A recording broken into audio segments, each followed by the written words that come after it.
The information in this podcast is for entertainment purposes only. Consult your healthcare provider for proper care regarding your specific situation. Welcome to Rattled Nurses, the podcast that's here to shake things up when it comes to pregnancy, breastfeeding, and postpartum care. Hosted by two experienced nurses, we're bringing you real talk, expert advice, and a whole lot of laughs as we navigate the wild world of newborn care. Whether you're a first-time parent or adding another little one to the mix, we've got the tips, stories, and answers you need to make this journey a little easier and a lot more fun. So grab your coffee, even if it's cold, get comfy, and let's dive in.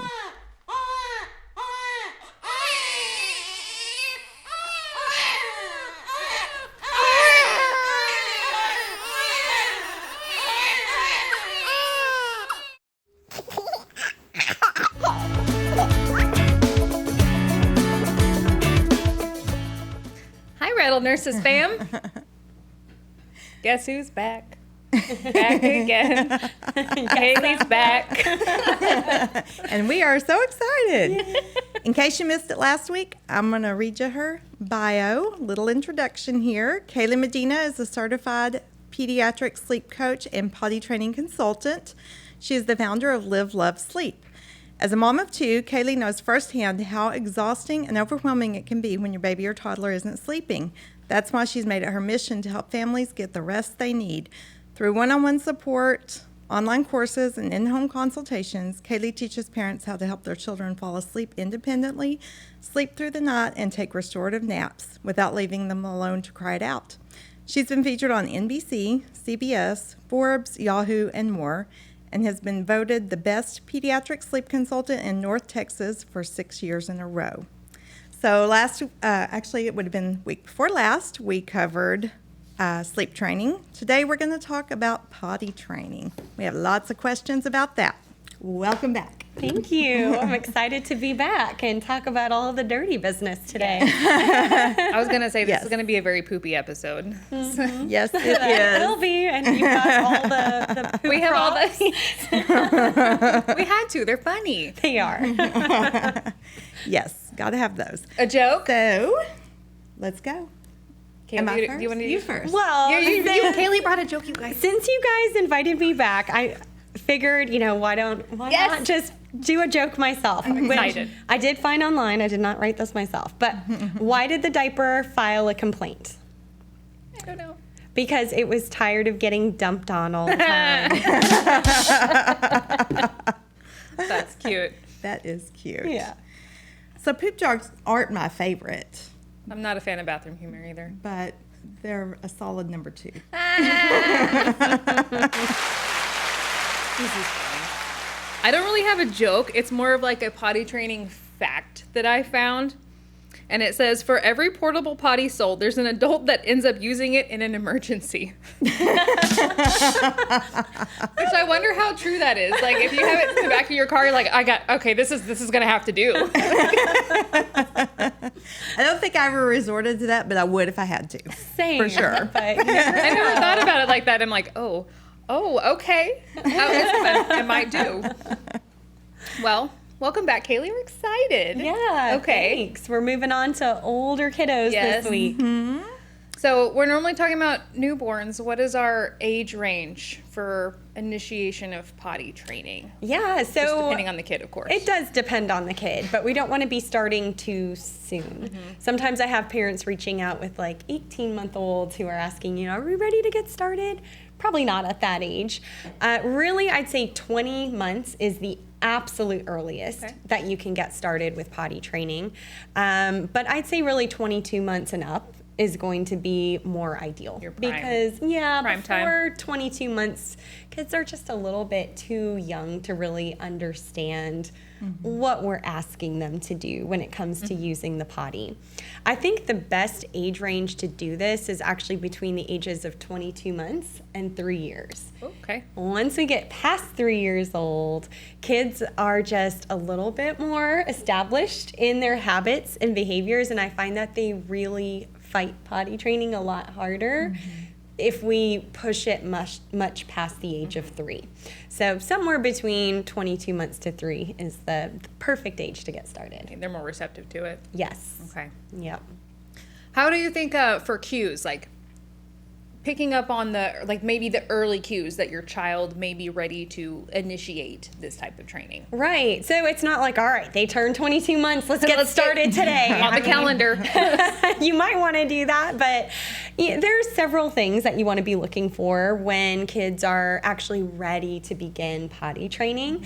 But if I had to narrow it down to my top 3, I'd say first would be the age range. And we covered that, between 22 months and 3. The second thing would be, I would see how long they're able to stay dry in their diaper. Because once a child's ready for potty training, they should be able to have a dry diaper for at least 2 hours. So if you're, changing their diaper within that time and finding it's nice and dry and it's been consistent like that for, I'd say 2 weeks or so, then that's a good sign that they're ready to do it.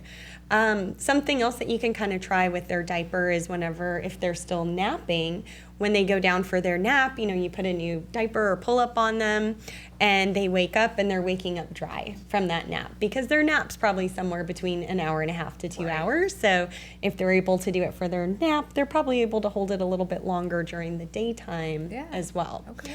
So that's the second thing. And the third thing would be if they're able to follow at least 2-step instructions. So for example, pick up that cup and bring it to mommy. Because we're wanting them to know, pull down your pants and sit down on the potty. Yep. So if they're not able to comprehend those 2-step instructions, then they're probably not quite ready for it yet. But, there's a few other things that you can be looking for as well. If a child's able to dress themselves, that's going to make potty training a lot easier than because it's telling you that, they're ready to be able to, get those pants or shorts going up and down and make that process a lot easier too. One of my niece's first cues was she would bring the pack of wipies to us. And we're like, okay, so that's what that means. Okay, we get it. Yeah. So I was like, hey, I need to be changed now. Exactly. Is this before or after she pottied? After. Yeah. It was after. But she wanted to be clean. She still got it. She was like, okay, this is what happens, and we clean now. So, I was like, oh, okay, all right. Well, that's something else. Is, they're becoming just more aware that that is happening. Yes. And that's another thing, that they could be saying, hey, I might be ready to get out of these pull-ups and into underwear now. Yeah. Well, I have a lot of friends that are actually going through this right now with their kiddos, and I hear them say, and I know a lot of kids do it, they'll find a hiding place to go squat and poop behind a chair or in a corner somewhere where nobody knows what's going on. Yeah. But we all know. Because you can smell it. We all know. And then you have to clean it up. But then they really don't, they're resisting going to the bathroom. So how do you make them want to go to the bathroom to take care of the business that they know is about to happen? Yeah. Well, and poop is harder than teaching them how to go pee on the potty. We almost always see success with kids going pee in the potty first. Yes. And knowing that poop, you're going to have many accidents along the way. Totally. And a lot of kids will, go behind a piece of furniture or find like a little corner to do it in, and they'll squat down and just kind of take care of their business there. And, I think that could be a few different reasons. It could just be their personality. Pooping's also... You think about it from a little kid's perspective, it can actually be pretty scary when they're sitting down on the potty and having this piece of poop really fall out of their bum. Yes. There's kids that actually think that that's like an appendage of their body and it's coming off of them. So you can see how that's terrifying. Yeah. It's scary. So just kind of squatting down and doing it in their underwear is like, oh, I didn't actually hear it or see it go boop, down into the toilet. I didn't lose anything there. I never thought about it. I didn't either, actually. That could be a reason, why they're doing it, or they're just a little bit more resistant to it. But usually I find it could be a little bit of a fear like that. And it's just really encouraging them, and letting them know that that's a normal thing and that it's not part of, their body that they're losing right there. So normalizing it from the very very beginning. And even doing some fun play situations with them can help them to kind of get over that fear. And a fun thing that parents can do is actually get some Play-Doh. And if you can make it brown, that's even better. Just mush together a bunch of Play-Doh. And then just get like a little circle and put it together in your fist.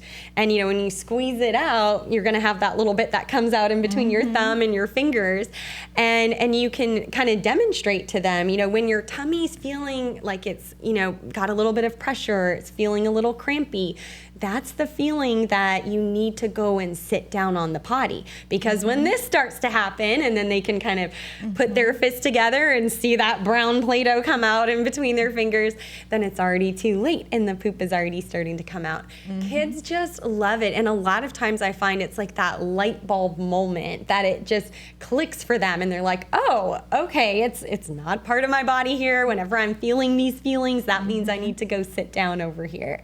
So kids learn really, really well through pretend play, and that's such a great way to be able to do it with them. Never would have thought of that. I wouldn't have either, but it makes perfect sense does. because then they can actually visually see, like, okay, well, they can relate it to them because they can't see what's happening back there, especially sitting over a toilet or in a diaper. Yep. So, genius. Yes. Yeah. It's genius. For real. It is. I like that. Yeah.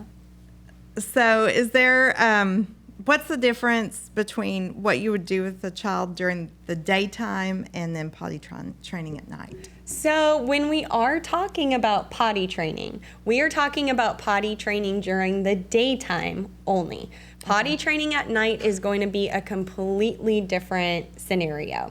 So when I'm talking about under the age of 3 getting started, I'm talking about just getting out of pull-ups during the daytime hours. Because we talked about, you know, how long your child should be able to hold their bladder. And it should be 2 hours or more. So when we look at that at night, they're probably not going to be able to hold it all the way through the night. They're sleeping. Yeah. And their bladder needs to learn how to be able to sleep through the night like the rest of their body. So daytime, when we're talking about potty training your child, it's just getting them out of pull-ups during the daytime. They're still going to be going into a pull-up at night. It could be for a few more weeks, could be for a few more months, and it could be years down the road until kids are ready to get out of pull-ups at night. Pediatricians actually say it's really normal for kids up to the age of 7 to still need that pull-up. And every kid is so different, even within the same family. So my daughter is my oldest, and when I did potty training with her, you know, it went pretty smoothly during the daytime, and I kept those pull-ups at night.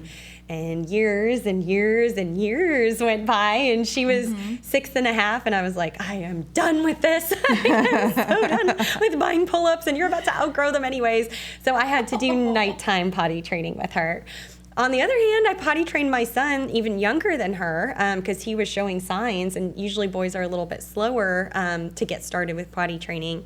And within 2 weeks, he was waking up dry with his pull-up in the morning time. And when you're seeing that dry pull up in the morning, I'd say over the period of about 2 weeks or so, that's a good cue that they really don't even need it anymore. And you can transition them into underwear all day and all night at that point. Awesome. Say goodbye to pull-ups once and for all. Nice. Yeah, and they feel like they're so big. And yes. Yes, they love that. I know. Underwear is a really exciting thing for kids. Yes. I mean, whenever you're buying them anything new, they get really excited about it. And that's something that you can do, you know, beforehand to get them excited about getting rid of their pull-ups is just take them out shopping and, you know, take them down the aisle at Target or Walmart and be like, all right, we got Mickey Mouse here or the Frozen people. Yeah. Which one do you want?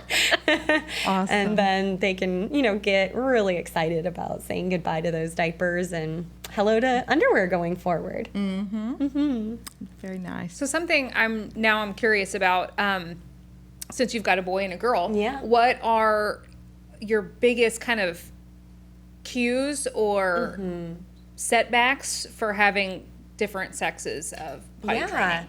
So I find that, I mean, the cues are still going to be the same ones that we talked about, but boys are just usually a little bit slower to come to those. So I find, you know, they're usually more on the 2.5 to 3 year old end when they're ready to get started.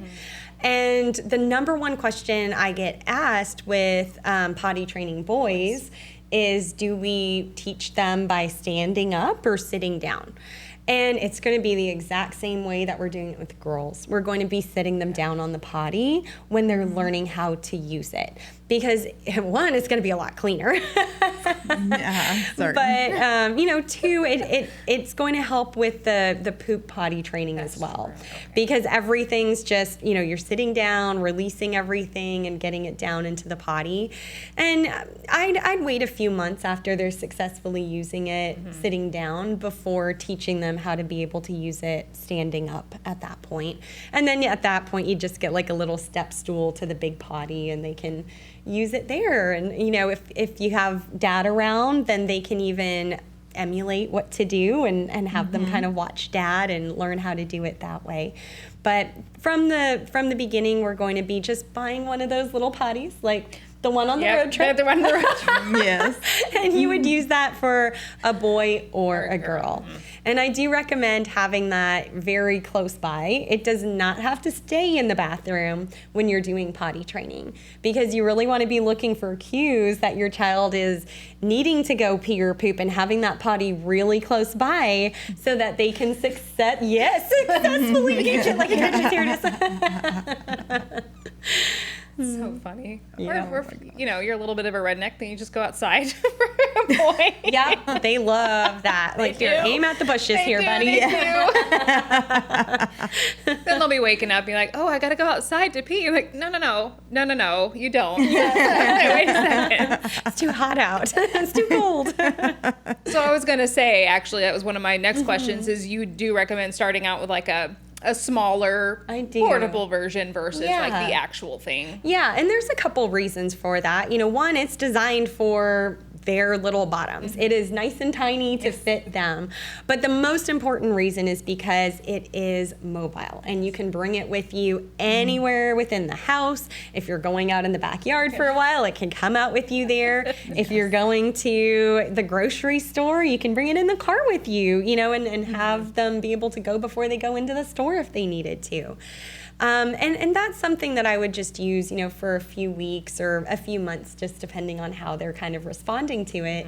And then once they've really been successfully using it for a few weeks at least, then that's when you can just get one of those smaller potty seats to put on the big potty. Yeah, otherwise they're going to fall right in. Splash. Yes, You're like, oh, wait a second. I remember taking my daughter to an event, and we had like our little potty seat at home, and I had to hold her up and kind of got distracted for a second, looked behind me and was like, oh my gosh, I'm so sorry. I can see my potty training scary. You're going to drown. I don't want to fall in the potty. So we needed to fit their little bodies. Just have a little image of your poor little kid and like bum first and just toilet legs are up in the air flopping. That's what I'm imagining. That bad, but well, I swear, when my kids, especially my oldest, I used to call anytime we'd leave the house. I swear, she could go to the bathroom before we leave, and we could go 4 miles, and then every time it would set in, it was Andrea's public bathroom tour. That's what it felt like. Yes. Everywhere you would stop, she'd be like, I need to go to the bathroom. And then she'd go in there and just want to touch everything and look around. I'm like, I'm so grossed out. I'm such a germaphobe of like public restrooms. I can see that. I mean, you're a nurse. Oh. That was one of my potty facts as well that I had come up on. It was like every time you see a toddler going into a bathroom, there's a mom following or someone following saying, don't touch that. Yes. I totally was. Oh my gosh. And they didn't pretty even horrifying care. I'm going like, in there. they might as well just put their face on the seat. I don't know. Don't lick it. Just please don't. So Kids gross. are a little gross, yes. We all need to be sprayed down good when we get back home. Yeah. At that point. Is your child still waking multiple times through the night? Is a lack of sleep causing you and your family stress? It's time to take action and solve the problem. Introducing Live, Love, Sleep, your baby and toddler sleep expert. We will lay out an easy-to-follow, step-by-step, customized sleep plan that lets you make some choices about what is the right approach for your child. See results in a matter of days. Learn more and set up your free sleep evaluation by contacting Live Love Sleep today.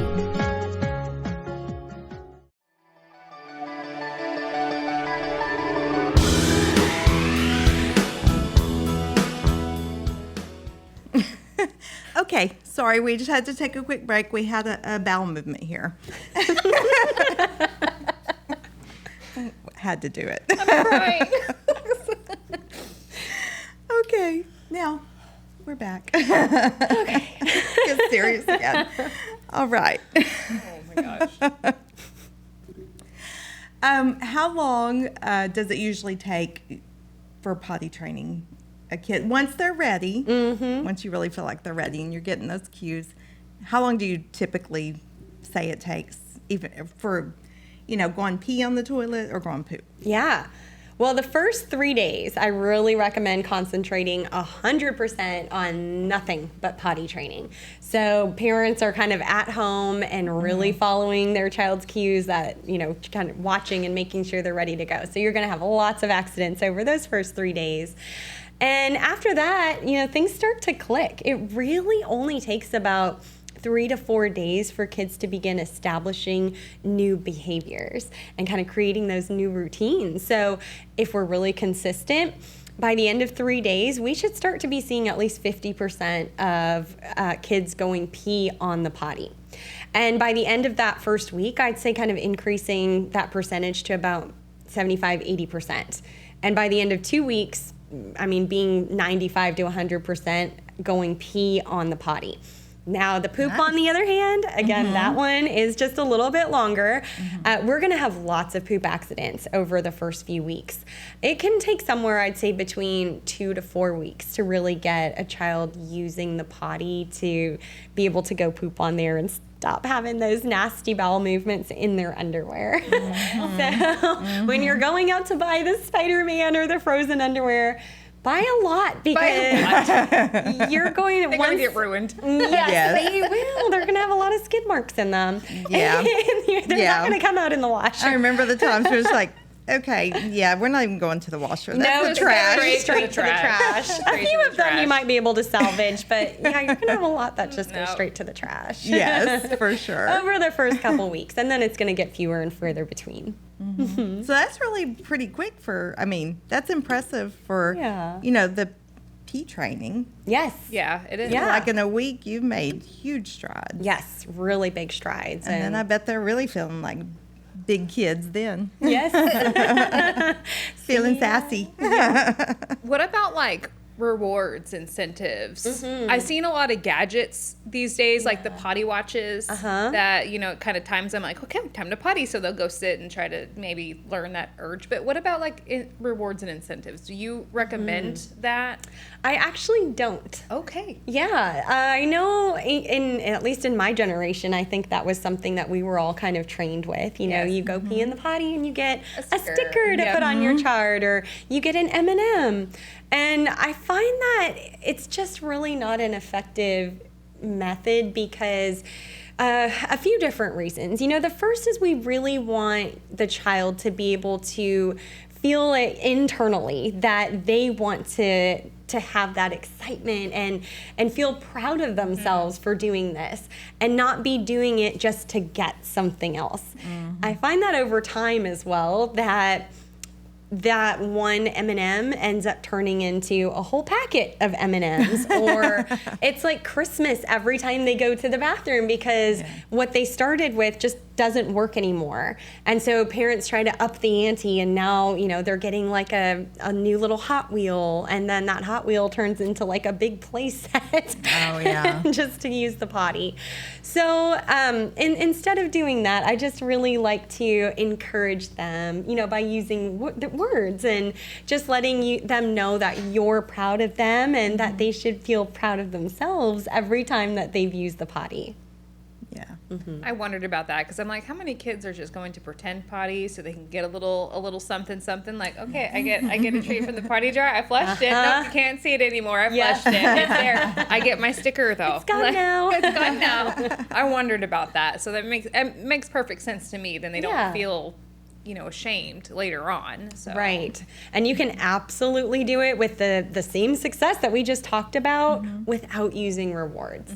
So, why bring them in if we don't need to? Your reward is you get new panties, okay? Yes. Congratulations. You don't have to sit in a nasty pull-up every time you use it. You're welcome. Yeah. No more diaper rash. That's a big plus, right? Yeah, for sure. That's funny. Okay, well,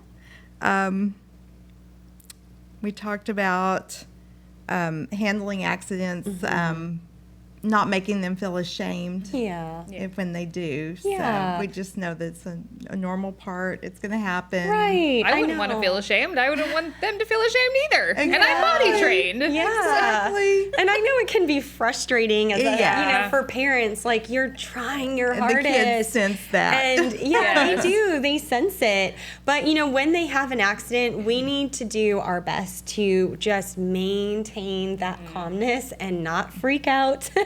And just not draw attention to it or make a big deal about it. You're just going to let them know, oh, okay, it looks like you felt like you had to go pee, but you did it on the floor. Next time you're feeling that, we need to run over to the potty and use that. And, that's really all we're going to say. We're not going to have a whole big conversation about it. We're not going to punish them for it. We're not going to scream or yell. You're just going to have a quick few sentences with them, and then you're just going to very businesslike, matter of fact, just clean it up. And I really recommend rolling up the rugs if you have any area rugs in your house. The first few days of potty training, so that you don't have to throw those in the wash or scrub them or throw them out. Good point. So we have an OB that we work with, and she was actually telling the story about her toddler, and her toddler goes. So he's potty trained, but he's having bowel movements out in public, but not at home. So as far as consistencies go, what would you recommend as far as keeping it, whether they go to daycare, whether they're out in public with families, consistency, what would you recommend to keep that consistent so the kids still... Right, because consistency is really going to be the number one thing that we need to be doing when we're doing potty training. And what that means, I'd say the biggest mistake that parents make when they're doing potty training is they go back to pull-ups because they're just getting frustrated with, maybe it was working okay in the house, but every time that we do go out for lunch or to the store or whatever, like we have an accident. And so let's just go ahead and put that pull-up on when we're out, and then that turns into, I'm just going to use, that's when I'm going to have my bowel movement is when I have that pull-up on. And then they get used to just still going, when the pull-up comes back on. So the most important thing that we can do as parents is to just, once we're saying goodbye to those pull-ups, we are not bringing them back. Okay. And that's going to be regardless of where we're at, whether your child goes to daycare and they're doing potty training at daycare as well. Just communicate with their daycare providers that, this is what we're doing at home. We're getting rid of pull-ups, so please don't put them in pull-ups anymore when they come to daycare here, and, try to follow these cues that I'm telling you that, I see my child do whenever they're ready to use the potty. And bring a lot of backup clothes. Here's 47 pairs of underwear. The first like week me or on two, a 2-day vacation. The first week or two, make sure you have a lot of backups at daycare because they're probably going to need to use them. But don't start potty training on a Sunday night and plan on bringing your kid to daycare the next day. I would really try to plan on doing 3 days at home before going back to daycare. So if you have a long weekend and you can do, Friday through Sunday or Saturday through Monday and then start again on daycare on Tuesday, they're just going to be able to feel a lot more confident going into daycare, having had, more successful trips to the potty at home already. I have this little image of a little kid talking in daycare, like, I know how to pee in the toilet now. Yeah. Hey, guess what, everybody? Guess what I did this weekend? They'd probably say something like that, too. No? Yeah, totally. The little ones are like, what? What's potty? Do they still make those when my kids were little, the plastic looking underwear that go over the panties, like you have the real panties and then you pull the plastic up over them. I'm not sure. I haven't really heard of those, but I have heard of like some thicker underwear that I think they call it like underwear trainers or something like that. A little more absorbent. Yeah, a little bit more absorbent, and I do not recommend those. Okay, that's what I was wondering. Yeah, the reason is because they're just too similar to the feel of a pull-up. So, and if they soak up a little bit of, what's happening, then what's the point of needing to go to the potty? Because I kind of have something that's holding everything anyways. So they need to feel that wetness and warmth. Feel that discomfort. Yes. So just regular underwear after they're potty trained. But as you're going through those 3 days, I actually recommend going diaper-free and underwear-free. Just completely bottomless. So like with my daughter, I just did it with her in a dress, and my son just had a little t-shirt on all day, and we were just in the house for 3 days straight. And we just went out to the backyard like that was our big outing for the day. Right. And that way, we're really able to focus on trying to get as much of that pee and hopefully some poop in the little potty over those 3 days. Okay. Yeah. Very good. So when you're getting ready to potty train, all you really need is that little toilet. Right. That's really the big thing. And then after we've had those 3 days, making sure that we've got some underwear. And I would also make sure that if your child is napping, that you have at least like a waterproof liner on their mattress, so that if they did have some accidents while they're napping, that it's going to catch that and you don't have your mattress being stained. Because we are going to be removing the pull-up for nap time as well. It's really just that nighttime sleep that they would be in their in their pull-up going forward. Okay. Yeah.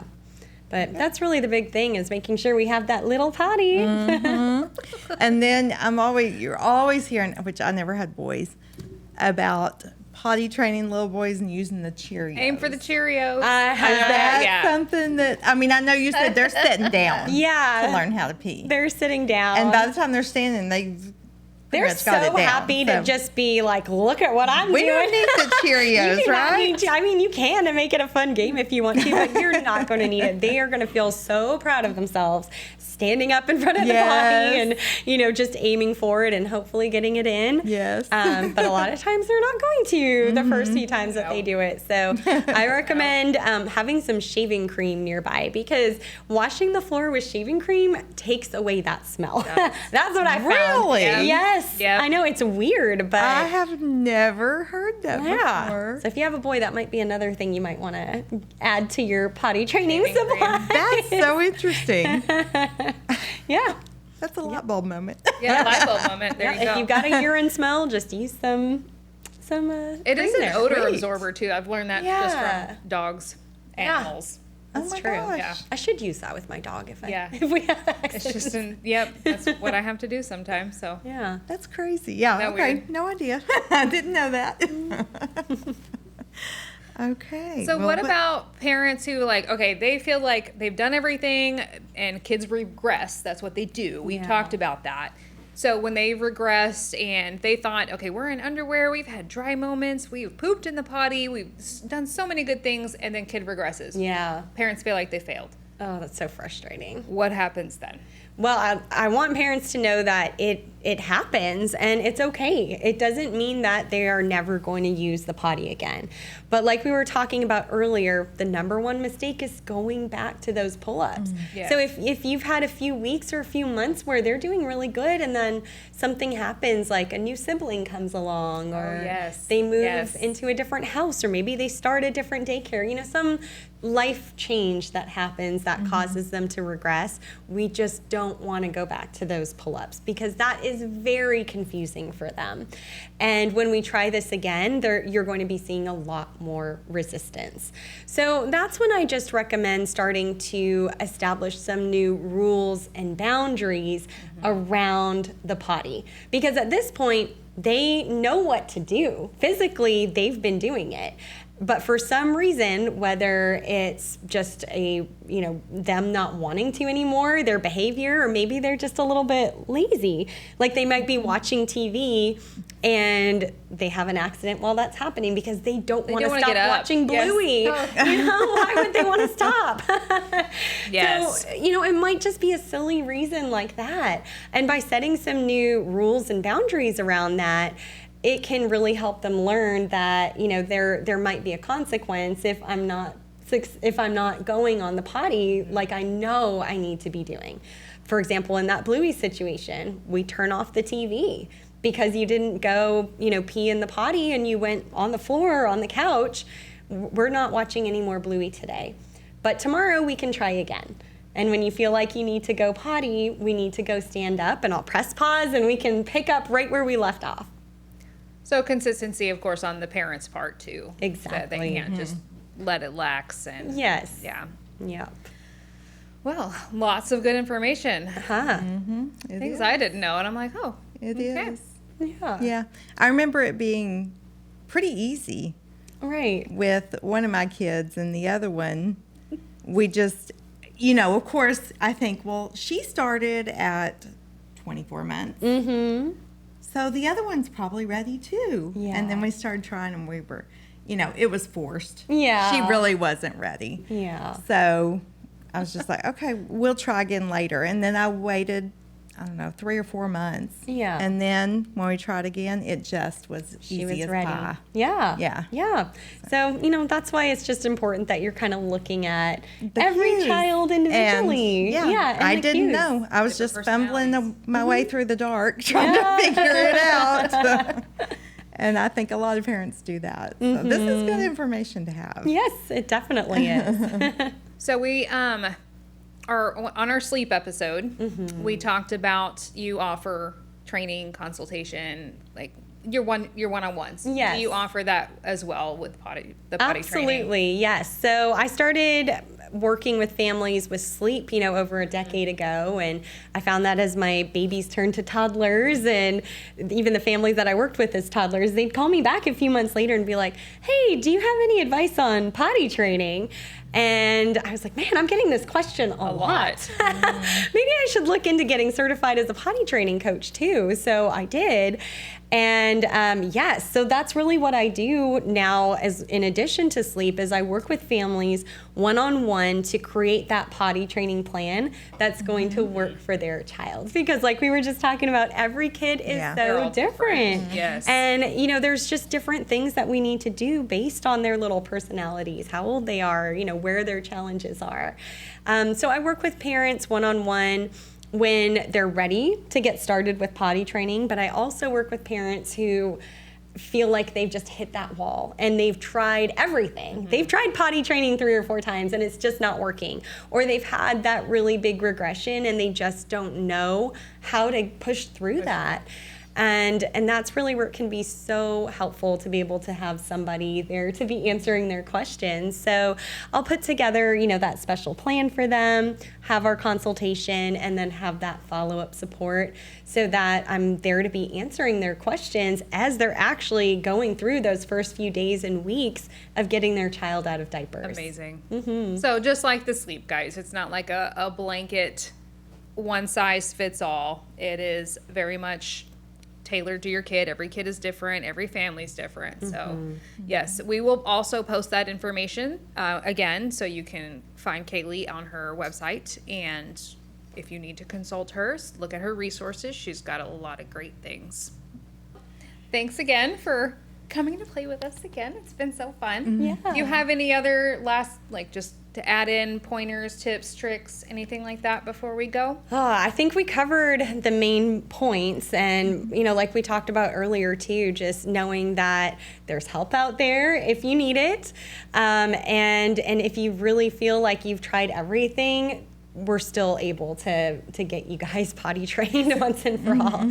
I mean, I'm even working with an 8-year-old right now to get her out of pull-ups at night, you know, like successfully potty trained during the daytime, but just still struggling at nighttime. I did have a family member like that. I think he went until he was like 9 or 10. And that's really hard. I mean, you know, that's hard on kids who they're at that sleepover age, and it's just embarrassing for them to have that pull-up on still. So it's not too late. We can definitely do it, and it's just a matter of knowing the right strategies that's going to work for your child. Yes. Yeah. Okay. Oh, well, I can add in one last question. It just came in before we Let's say hear goodbye. it. So I was a school nurse for 7 years, and I would have a lot of kiddos, mostly kindergartners, that would come into school. And of course, I had a surplus of clothing that I kept in a closet, but those kiddos, so many of them would come in with potty accidents. A lot. Yes. We would clean up and change clothes. And I'm sure it's just the stress of change, like you said, a life change. That they were going through. Into kindergarten. But is there anything to help with that? Like for parents, some kids it happened a lot more than others. So is there anything parents can do to help their kids to get through that transition into kindergarten? It's communication. Communicating with their kindergarten teacher that, you know, I've noticed that my kiddo just seems to be one of those who they just struggle a little bit more with holding their bladder. And I mean, I am literally one of those parents. I have that with one of my own kids. So just letting their teachers know that, like, if they're about to go out for recess, but they say they need to use the potty, like they really do. So please let them go. And then communicating with your child to let them know that it's okay to ask the teacher when you need to go, because it's somebody new and there's a lot more kids in the class and they might not know, you know, who's the authority and like, am I allowed to ask to go? Exactly. I think they're afraid to ask all the time. I was going to say, I think they'll it's... come in crying and sad I know. because they're embarrassed. Yes, it sucks. It really does. I was going to say, I was a shy kid, so I feel like it would be not unfathomable for kids not want to ask to go to the restroom because they don't. You don't want to draw people here, and you don't want to draw attention to yourself. Like, I need to go pee. Like I wouldn't have been that kid either. I would have just. Yeah. Well, and I like to, like, if they're really struggling with it and you know they're probably going to have an accident, like just have a little jacket on the back of their chair. So if they do have an accident, they can just wrap it around their waist and not feel as embarrassed. You know, they can just go to their teacher and say, hey, I need to go to the nurse, or I need to get my clothes out of my backpack to go change. You know. Okay, that's a great idea. Yeah. Take away some of that embarrassment. Okay. Just had a flashback from my school nursing years. And I was like, oh, yeah, I need to ask about that. That's a good point. It's hard when they get older like that and have those accidents. And it's so hard as their parents. But it does happen a lot. I know. It does. And not just in kindergarten, like throughout elementary school. Like, oh, yes. I would see it grade sometimes even, in fifth grade. Yeah. More so, you know, like through third, but. Yeah. Every year it seems to get better, but there were for sure times, or they didn't want to take a break from recess because recess is the fun it's part of the They're playing so hard. Yes. Play. Yes, and we come in from recess with accidents. So anyway, okay, I think that's all the questions that I had. That was my last minute question. That was a good one. So I appreciate you taking the time to come. Thanks for having me back. And you wore our shirt. We love it. I did. They gave me a shirt last time, so I'm wearing it. I just fit right on in with you girls. I mean, I'll just be like your third person, your third host next time. Come on. That's fun. I like it. Okay. All right. Well, thanks everybody. Thanks for listening, and let us know if you have any questions, or you can always contact Kayley. Bye. Bye. Thank you for listening today. The Rattled Nurses podcast is not intended to provide medical advice. It is not endorsed by our employer, and we are not speaking on behalf of our employer. Our commentary and stories are our own. Also, on a serious note, we want you to know that if you are feeling blue or depressed, it is okay. You're not alone, and there is always someone to reach out to. You can call the National Maternal Mental Health Hotline at 1-833-TLC-MAMA. or text the crisis line. Text HOME, HOME, to 741-741. Remember, you're doing a great job. Now go warm up your coffee.